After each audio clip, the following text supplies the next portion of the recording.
আমরা সংযত ছিলাম বলে আজকে তৃণমূল কংগ্রেস অক্ষত আছে, না হলে থাকতে পারতো না। গতকাল অভিষেক বন্দ্যোপাধ্যায়ের উপর সাধারণ মানুষের হামলা, ডিম ছোড়া এবং পাথর ছোড়া, সেইটাকে উদ্দেশ্য করে এমনটি বললেন রাজ্য সভাপতি শ্রমিক ভট্টাচার্য।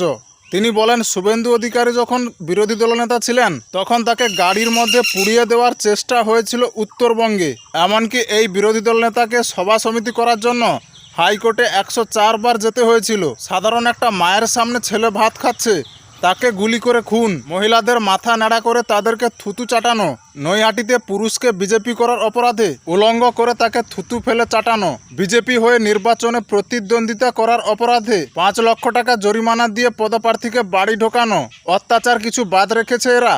তারপরেও যে তৃণমূল কংগ্রেসের বিধায়ক আর মন্ত্রীগুলো অক্ষত আছে, এটাই হচ্ছে বিজেপি। বিজেপির কারণে আছে, না হলে আমাদের জায়গায় অন্য কেউ থাকলে, যদি তৃণমূল থাকতো, আজকে যদি এরা ক্ষমতায় আসতো, তাহলে আমি সহ আমার 5টা কর্মী এখানে আজকের খুন হয়ে যেত। এমনটি বললেন শ্রমিক ভট্টাচার্য।